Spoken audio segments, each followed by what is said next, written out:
देखिए 1 अप्रैल 2016 से बिहार में शराबबंदी लागू हुई। उसके बाद तमाम कयास लगाए जा रहे थे कि अब बिहार में शराब नहीं बिकेगी और शराब से मुक्त होगा बिहार और नशे से भी धीरे धीरे मुक्त हो जाएगा बिहार। लेकिन बात वहीं आज 2024 आने वाला है। अब ये 2023 के दिसंबर में हम लोग हैं, लेकिन शराब की जो स्थिति है वो किसी से छुपी नहीं है। आपके बगल में शराब की बोतल बहुत बार दिखी होगी इतने दिनों। आज हमारे साथ वरीय संवाददाता सुधेंदु रमन जी है। इनसे चर्चा करेंगे कि बिहार में जिस प्रकार से शराब बंदी लागू है तो सही में शराब बंद है। सुधेंदु जी, देखिए शिव, सबसे पहली बात तो कि जिस तरह से शराब बंदी जो नीतीश कुमार ने लाया था बहुत ही सराहनीय कदम था। लेकिन अगर शराब बंदी की बात की जाए तो शराब बंदी मुझे नहीं दिख रहा है फिलहाल बिहार में कि शराब बंद है। जिस तरह से लगातार जो शराब डोर टू डोर पहुंचाए जा रहे हैं, पहले तो लोग दुकान पर जाकर खरीदते थे लेकिन अब वो होम डिलीवरी हो गई। जिस तरह से कहते हैं कि बाहर से शराब मंगाई जाती है, चाहे जो सटे हुए सीमावर्ती राज्य हैं, यूपी कहें, झारखंड कहें, उड़ीसा कहें, तो लगातार शराब की बड़ी खेप यहाँ आ रही है। लोग शराब पी रहे हैं। पहले जो है खुलेआम पीते थे, अब घरों में बैठकर पी रहे हैं और अब तो उन्हें दुकान पर भी जाने की ज़रूरत नहीं होती है, घर पे उनके शराब आ रही है।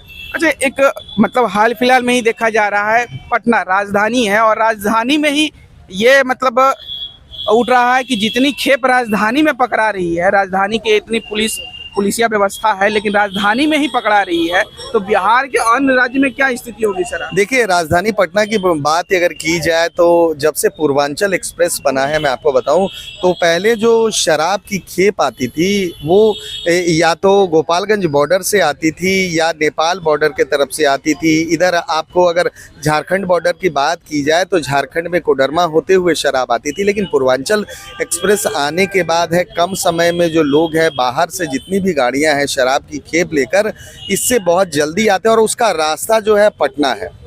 तो मैं आपको बताऊं कि लगातार जो पटना में आप सुन रहे होंगे शराब की बड़ी खेप पकड़ी गई है। मैं आपको बताऊं कि दीघा थाना क्षेत्र में लगभग 1 करोड़ रुपए की शराब पकड़ी गई।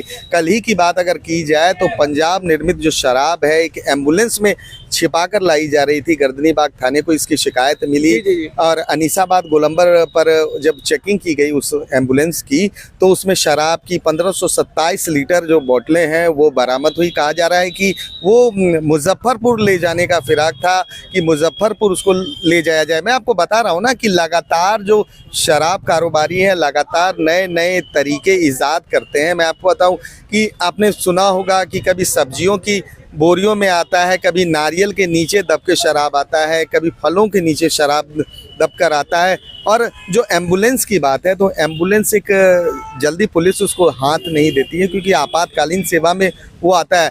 तो लगातार जो है शराब व्यापारी हैं लगातार बिहार में शराब ला रहे हैं, पकड़े भी जा रहे हैं। ऐसा नहीं है कि पकड़ा नहीं जा रहा है। विफलता कहाँ देखने को मिले? बिहार में विफल है क्योंकि शराब सही से लागू नहीं है। आप अभी चाहिए तो अभी मंगवा सकते हैं, अगर आपके पास साधन है, अगर आप उस पीने में रखते हैं, शौकीन है, तो आपको कहीं ना कहीं कॉन्टेक्ट नंबर मिल ही जाता है बिहार। देखिए, ये बात से तो कभी भी मतलब गुरेज नहीं किया जाएगा कि बिहार में शराब बंदी नहीं हुई है।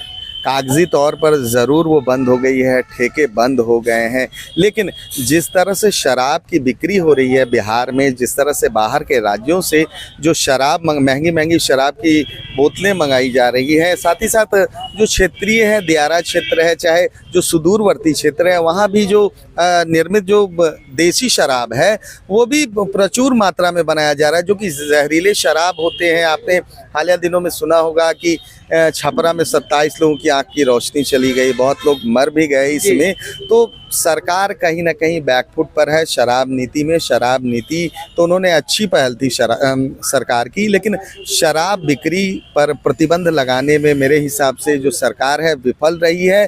कहीं ना कहीं नीतीश कुमार को फिर से सोचना होगा, या ये हम कह सकते हैं कि शराबबंदी पर फिर से पुनर्विचार करना होगा। तो नीतीश जी तो बोले हैं कि इसकी समीक्षा होगी, मतलब शराबबंदी की जो है। आप किस चीज़ की समीक्षा कराना चाह रहे हैं? अगर एक चीज़ मैं बताऊं आपसे, मैं पूछूंगा कि अगर आप शराब पीते हैं मान लें, तो आपसे अगर मैं पूछूंगा क्या आपने शराब पिया है या आप पीते हैं, तो क्या आप बताएंगे कि मैं शराब पीता हूं? ऐसा कोई भी व्यक्ति नहीं है जो शराब अगर पीता हो तो वो मीडिया में आकर या सोशल साइट्स पर आकर या किसी भी सरकारी महकमे के किसी आदमी के समक्ष बोलेगा कि हाँ मैं शराब पीता हूँ, उसमें भी जब बिहार में शराब बंद है और शराब बंदी भी है। दूसरी चीज़ ये है कि आप ना पड़ोसी के बारे में बता सकते हैं ना किसी और के बारे में बता सकते हैं। आपने हालिया दिनों में सुना होगा कि शराब की खेप को पकड़वाने में या उसके बारे में बताने में कितने लोगों को मार दिया गया, उनके साथ मारपीट की गई। तो मैं समझता हूं कि कोई भी लोग ये विफल है, ये प्लान अगर सोच भी रहे हैं नीतीश कुमार, तो मैं नहीं समझता कि ये उचित कदम है। इसके लिए आपको है कि बॉर्डर अच्छी तरीके से सील करें, हर एक जो बाहर से आने वाली जितनी भी गाड़ियां हैं उनकी ठीक ढंग से सुचारू रूप से जांच हो। और कहीं ना कहीं इस चीज़ में जो है बिहार सरकार विफल रही है। जो रास्ते होते हैं बहुत जगह ऐसा भी है कि सुगम खेतों के जरिए साइकिल पर, मोटरसाइकिल पर लाए जाते हैं, तो बॉर्डर ही आपको सील नहीं करना होगा। अपने गुप्तचर जो है, आपके जो चौकीदार हर एक गांव में जो आपने बहाल हर एरिया में कर रखा है, उनको बताना होगा कि हाँ शराब की खेप कहाँ से आ रही है। देखिए नियम तो सब लोग को मालूम है, चौकीदार की बात करें या फिर प्रशासन की बात करें, नियम तो सबको मालूम है कि बिहार में शराब बंदी है। लेकिन जो शराब का वितरण होता है, ऐसा नहीं आपको और हमको मालूम है तो चौकीदार को पता नहीं होगा। चौकीदार को ये भी पता होगा कि कौन पीता है कौन नहीं पीता है, यहाँ कौन चौकीदार पीता है कौन नहीं पीता है, सबको पता है। लेकिन यहाँ लोग ही है जो इस मतलब कह सकते हैं शराबबंदी को एक्सेप्ट नहीं किए, क्योंकि शराब बंद नहीं किए। देखिए नीतीश कुमार ने कहा था कि 3% लोग शराब पीते हैं, ठीक है, मतलब 97% लोग शराब नहीं पीते हैं। लेकिन मेरे हिसाब से वो आंकड़ा जो उनका था वो गलत आंकड़ा था। अभी भी लोग कम से कम 20 से 22% लोग हैं जो शराब के शौकीन हैं, जो नशे के शौकीन हैं। वो कहीं ना कहीं से शराब का जुगाड़ देखा जा रहा है कि बिहार में है जो एक सूखा नशा का प्रचलन बढ़ चुका है। क्योंकि आप देख सकते हैं राजधानी में, क्योंकि हम लोग राजधानी में पत्रकारिता करते हैं, तो राजधानी में देखने को मिलता है जगसप या कोई भी जो ऐसा स्लम एरिया कह सकते हैं आप, उस एरिया में जाइएगा तो बच्चे से बच्चे, छोटा से छोटा बच्चा आपको सूखा नशा का लत देखने को मिलेगा, नशे में धुत दिखेगा। अलग अलग तरीके से हम तो नशा नहीं करते तो हमें मालूम नहीं है कि किस तरीके से नशा करते हैं, लेकिन हमने देखा है कि सुलेशन हो गया, बहुत ऐसे टाइप हो गया है जिससे सूखे नशे में बच्चे लिप्त होते जा रहे हैं। मतलब बिहार की जो भविष्य है वो कहीं ना कहीं गर्त में दिख रही है। देखिए बिहार के भविष्य की बात की जाए तो मैं आपको बताऊं कि युवाओं में जो है सूखे नशे का प्रचलन बढ़ा है। जिस तरह से जब शराब बंदी हुई उसके बाद लोगों ने है कि नशे के एडिक्टेड होते हैं उनको एक उसके सब्स्टिट्यूट के तौर पर एक नशा चाहिए।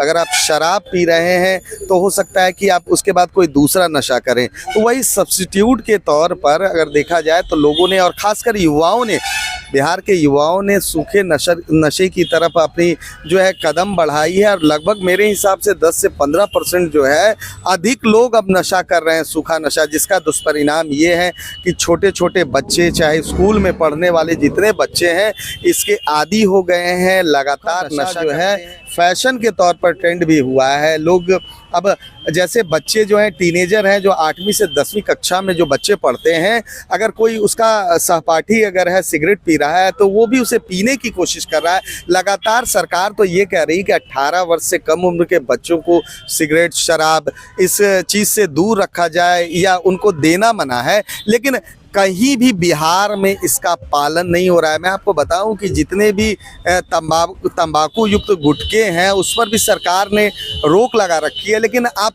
पटना ही नहीं, मैं कहूँगा आप पूरे बिहार राज्य में घूम जाए तो तंबाकू के जो गुटखे होते हैं आपको वैसे ही दुकानों में टंगे नजर आएंगे। इसमें बिहार सरकार की विफलता है, इसमें पुलिस प्रशासन की विफलता है, इसमें नीतीश कुमार की विफलता है।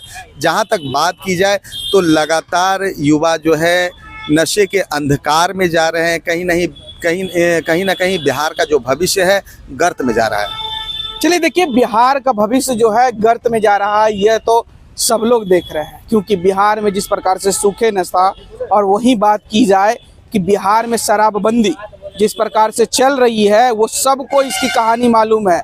लेकिन 2024 और 25 का चुनाव है और नीतीश कुमार कह चुके हैं कि 2024 और 25 के चुनाव से पहले शराब की जो है जो समीक्षा की जाएगी कि कितने लोग इससे संतुष्ट है और कितने लोग असंतुष्ट है। मतलब इसका जिस प्रकार से जातिगत गणना करवाई गई तो इसी प्रकार से शराबी गणना भी किया जाएगा।